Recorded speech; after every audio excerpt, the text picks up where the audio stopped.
coloque dentro de uma perspectiva mais ampla sobre as transformações recentes nos sistemas financeiros e a mudança no papel dos bancos. Eu começaria dizendo que desde os anos 80 esse movimento de fusões e aquisições é um movimento muito intenso. Só nos Estados Unidos, digamos, entre o final dos anos 80 e o começo do terceiro milênio, nós tivemos mais de 7 mil e tantas fusões e aquisições, né? E não foram só fusões e aquisições que decorreram de compras de bancos menores por bancos maiores, mas fusões e aquisições entre grandes instituições financeiras. E por que isso ocorre? Ocorre porque progressivamente nos Estados Unidos os bancos europeus já eram de outra natureza, muito mais concentrados, mas em compensação o sistema bancário europeu tem uma presença muito mais forte de bancos públicos, né? Outro dia alguém se tinha algum banco público nos Estados Unidos, né? E eu respondi a eles que tem duas agências governamentais, a Fannie Mae e a Ginnie Mae, que na verdade cuidam dos empréstimos hipotecários, que são bancos que funcionam como banco de segunda linha, banco de descontos para as instituições hipotecárias, mas tem um banco público que é o Banco de Exportação e Importação dos Estados Unidos, que é o único. Ao passo que na Europa não. Na Europa nós temos aí uma presença grande de bancos públicos que cumprem funções específicas, como é o caso da Alemanha, em que os bancos públicos atendem aqui a pequenas empresas, né? São às vezes bancos regionais, não são bancos nacionais, são bancos regionais, mas a tradição do sistema bancário alemão é de ter uma ligação muito forte com a sua indústria, com a sua empresa. Aliás, ninguém pode explicar a industrialização alemã sem observar que ela foi feita com uma simbiose entre o sistema bancário e o sistema empresarial alemão, sobre os concerns, os grandes conglomerados alemães e os seus bancos. Então, na verdade, você tem uma enorme... se você for olhar os coeficientes de concentração no sistema bancário europeu, você vai perceber que eles são ainda mais altos que o sistema americano. Por quê? Por causa da origem. Como é que era a coisa nos Estados Unidos no século XIX? Né? Era o free banking. Os Estados Unidos não teve banco central até 1913. Portanto, na verdade, eram bancos regionais em geral, né? Poucos bancos nacionais. E isso, se você olhar os coeficientes de concentração, você vai notar que eles relativamente se comparados com a Europa.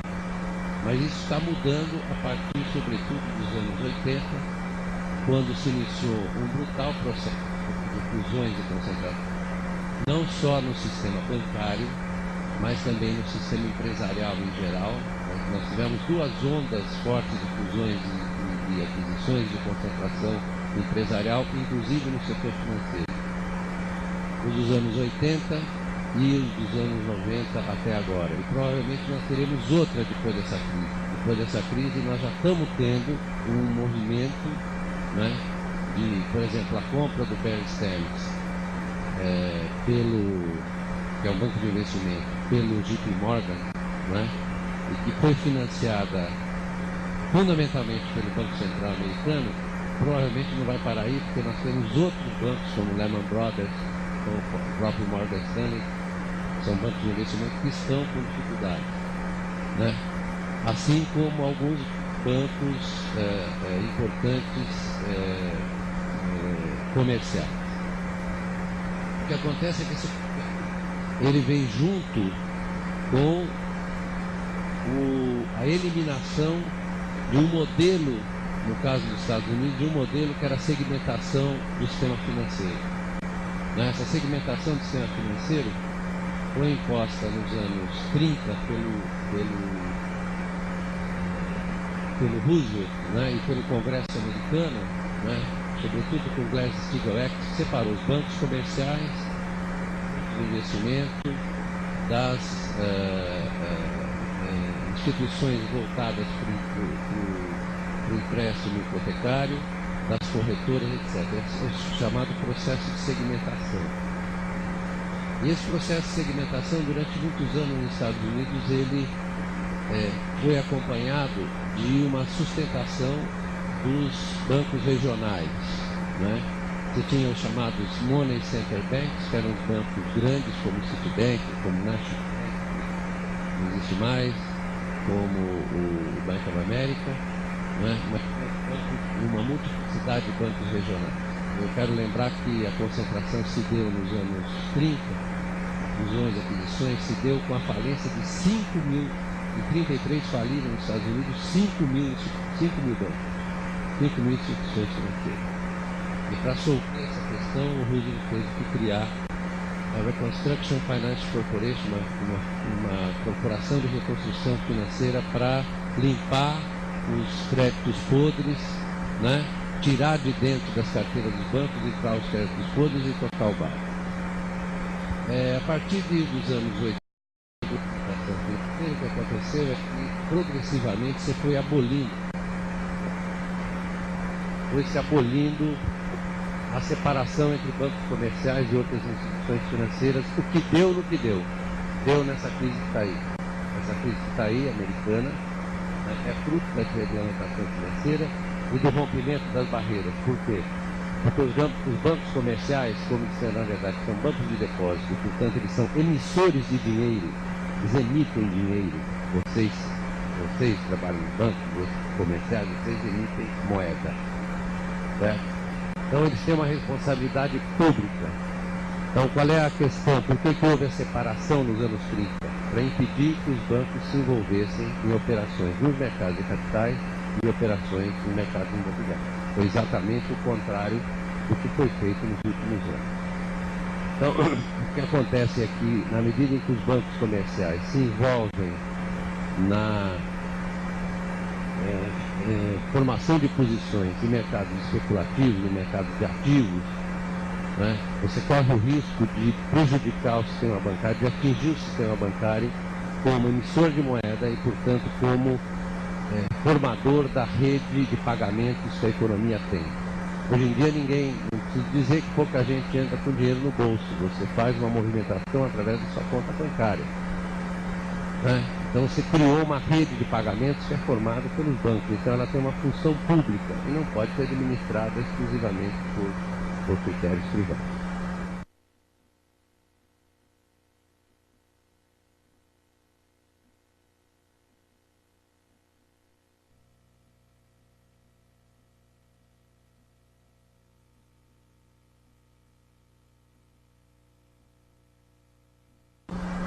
Então essa transformação, digamos, estrutural veio acompanhada de uma brutal concentração. Faz sentido. Por que a brutal concentração? Você tem ganhos de escala, tem ganhos importantes de escala, né? Os bancos acabam se transformando, formando, no fundo, um oligopólio bancário. Quero dizer, ademais, que é da natureza do sistema bancário ser oligopolizado, da natureza do sistema bancário deve ser monopolizado, o que exigiria por parte do Banco Central, dos bancos centrais, não vou falar do Banco Central, né, senão vão achar que eu estou falando do Banco Central, mal do Banco Central brasileiro, dos bancos centrais, exigiria um cuidado muito maior com as operações que esses bancos se envolvem. Um cuidado muito maior com essa tendência, porque não vamos nos iludir, a concentração bancária, ou seja, a formação de conglomerados financeiros, não significa que o grau de concorrência entre eles diminua. O exemplo americano é recente, nós temos agora um momento no Brasil que eu também posso usar como exemplar. Né? O que aconteceu? Todos passaram a participar do processo de originar os créditos e emitir ativos em cima desse, originar e distribuir. Né?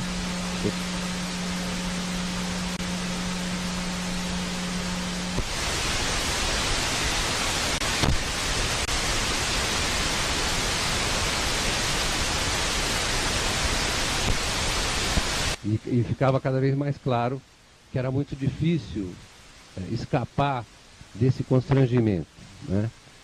E a consequência disso foi que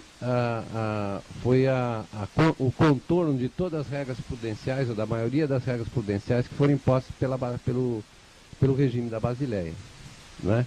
Ao contrário, as regras prudenciais que foram impostas pelo regime da Basileia estimularam que os bancos, ao contornarem, gerassem esse tipo de fragilidade financeira, né? Agora, por exemplo, se vocês pegaram o relatório do BIS, eu tinha escrito isso há 3 anos atrás. O relatório do BIS é uma capitulação do Banco International Settlements, do Banco de Regulação Internacional, né? Por quê? Porque eles, aos poucos, eles foram admitindo que essas transformações foram levando os bancos e as instituições financeiras a aumentar a fragilidade e não a diminuir. No início dos anos 90, qual era a justificativa para as fusões e aquisições? É que você ia dar maior solidez ao sistema financeiro. E aconteceu exatamente o contrário. Não só que você ia dar mais solidez, como mais eficiência. Eu, quando ouço essa história de eficiência, eu fico assim, em dúvida a respeito do que os caras estão falando, não é? Porque em matéria de ineficiência, de má avaliação de risco, não é? De tentativa de ultrapassar todos os limites que eram impostos pelas regras prudenciais antigas, né? Isso é o que caracteriza o sistema bancário contemporâneo, o processo de transformação do sistema bancário e financeiro contemporâneo e, por outro lado, o que marca o estímulo às fusões e aquisições, né? Então, as fusões e aquisições, no fundo, são uma forma de você consolidar de forma crescente o oligopólio bancário. Não tem nada a ver com eficiência, nem tem nada a ver com bom atendimento ao cliente, não tem nada a ver com nada. É uma lógica puramente econômica. E tem muito menos a ver ainda com a situação dos trabalhadores do setor bancário, né? Não tem nada a ver com isso. É um processo autorreferencial. A diferença que eu estava conversando com a Daisy, é que na Europa isso já ocorreu, e na verdade o grau de concentração é maior, e além disso você tem um sistema de proteção social que é muito melhor, né? Aqui no Brasil não.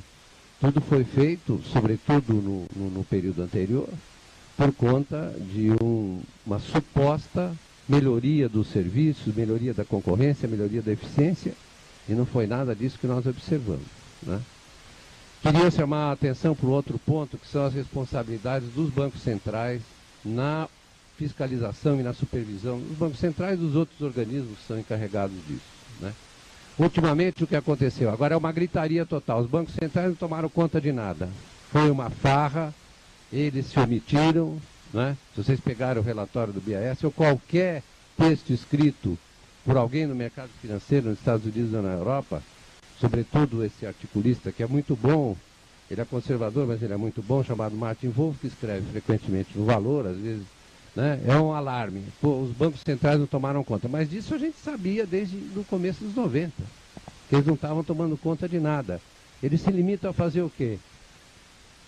Em geral, qual é o mandato que os bancos centrais têm? Eles têm, digamos, fundamentalmente 2 mandatos. Um é zelar pela estabilidade da moeda. O outro é vigiar pela solidez e rigidez do sistema financeiro. Eles só fizeram uma parte.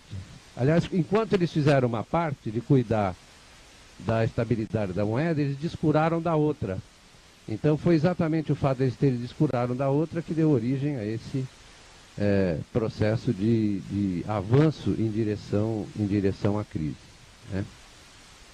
Eu queria praticamente caminhar em direção à conclusão para dizer o seguinte: essa crise vai agravar o processo de concentração.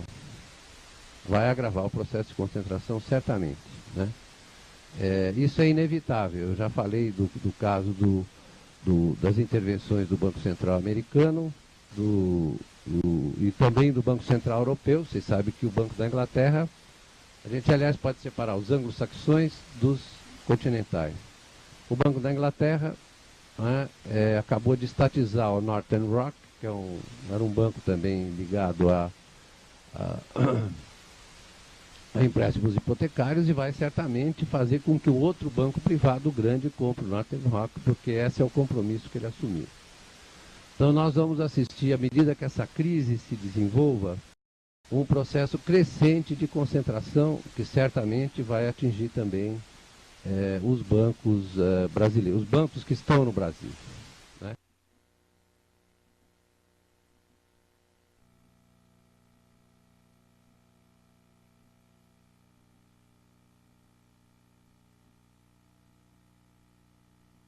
Uma outra questão que eu queria mencionar, que eu estava conversando com a Deise, aqui na entrada, é o fato de que logo no início dos anos 90, ou ao longo dos anos 90, surgiu a ideia de que era preciso induzir ou incentivar a internacionalização do sistema bancário brasileiro para que você pudesse ganhar mais eficiência, né, que você pudesse adotar procedimentos e usar, na verdade, instrumentos de captação de poupança, de funding mais adequados. E, na verdade, o que se observou é que os bancos estrangeiros tiveram um sucesso, digamos, muito relativo no Brasil. Poucos tiveram sucesso. Muitos deles se mandaram, outros, na verdade, venderam, não é? Ou se fundiram, de modo que o que isso mostra é que o sistema bancário ele tem uma ancoragem muito forte nos hábitos, costumes e procedimentos do mercado local, né? Eu diria que muito mais do que transformar os bancos brasileiros é que transformaram os bancos estrangeiros, para o bem e para o mal, não é? Então, essa onda de internacionalização, essa sim, provavelmente, eu acho que duas coisas vão se reverter. Primeiro, vai haver uma volta, eu não sei em que intensidade, à re-regulamentação do sistema bancário e financeiro. Não se sabe exatamente qual é a direção, mas provavelmente, no caso dos Estados Unidos, os depoimentos que estão sendo feitos na comissão de bancos do Senado têm mostrado que eles querem reimpor certas restrições, né? Eles vão aumentar o controle das entidades supervisoras e reguladoras sobre o procedimento dos bancos. Uma das coisas que certamente um dos aspectos certamente vai ser tratado com muito cuidado vai ser o negócio da alavancagem, né? Por quê? Porque uma das razões dessa crise é que os bancos centrais deixaram a alavancagem, sobretudo para os fundos, hedge funds e instituições, porque na verdade o sistema bancário está fundado na alavancagem, né? Ele empresta o múltiplo dos depósitos que ele tem, não é isso? Mas você tem restrições. Acontece o seguinte, que os quase bancos, ou os bancos que foram criados a partir dessa ideia de criar original crédito e distribuir, eles podiam alavancar sem limite nenhum. No fundo, os bancos é que estavam alavancando, porque, na verdade, quando eles originavam o crédito, passavam esse papel para um CIV, Special Investment Vehicle, esse Special Investment Vehicle emitia um commercial paper que era adquirido pelo banco, né? Então tinha a cobra mordendo o próprio rabo. Então eu acho que essa regulamentação ela vai ser muito debatida, vai haver muita resistência, mas ela vai ser reintroduzida. E a segunda coisa é que os próprios bancos centrais, sobretudo nos Estados Unidos, eu não sei o que vai acontecer no Brasil, vão estimular a concentração. Então nós vamos ter uma concentração, a concentração é inevitável, porque tem instituição, nem todos os cadáveres vieram à tona ainda, tem muito cadáver para boiar nessa enchente. Então, e não tem jeito, ou você tem duas alternativas, ou você estatiza, ou reestatiza uma parte do sistema bancário, ou você vai reestatizar e depois vender e promover. Isso é um clássico, quero dizer que é um clássico nas crises, né? Os bancos centrais intervêm, dão liquidez aos bancos, né? Aqueles que estão com problema de liquidez provavelmente são salvos e continuarão sobrevivendo, outros que estão insolventes, que estão na verdade numa situação financeira, serão incorporados pelos maiores, né? Então, o que vai se colocar agora adiante é como é que vão se restabelecer as relações entre o sistema bancário privado e o sistema público. Porque, só para terminar, a função do sistema bancário é uma função pública executada por agentes privados. Certo? O que os bancos administram? Eles administram o crédito, a liquidez, e portanto, eles fazem parte da gestão monetária. Então, eles administram um bem público. A moeda é um bem público, não é? Que é administrada por agentes privados. Então, isso impõe aos bancos centrais uma responsabilidade muito maior, é uma relação complicada esse negócio do Banco Central com o sistema financeiro, porque é uma relação ambígua, né? Essa coisa da independência dos bancos centrais, por exemplo, o Banco Central se torna independente em relação às conjunturas eleitorais e políticas, e, no entanto, como a gente pode observar, a tendência é que eles sejam capturados, em boa medida, pelos regulados, né? Isso acontece no Brasil, acontece em todos os lugares. Por que o Greenspan não colocou margem, exigência de margem das operações no mercado de capitais que as instituições financeiras faziam? Eles diziam que não precisa, que o mercado se autorregula. Outro dia eu tive um debate na Globo News com uma pessoa que é minha amiga, foi presidente do Banco Central, e ele repetiu a mesma coisa. Eu falei, você é louco. Quer dizer, depois dessa crise que aconteceu, você vem me repetir essa história que eles se autorregulam? Eles não autorregulam nada, né? Se você não tiver uma relação de controle, sobretudo quando o grau de concentração aumenta, você aumenta a instabilidade do sistema financeiro.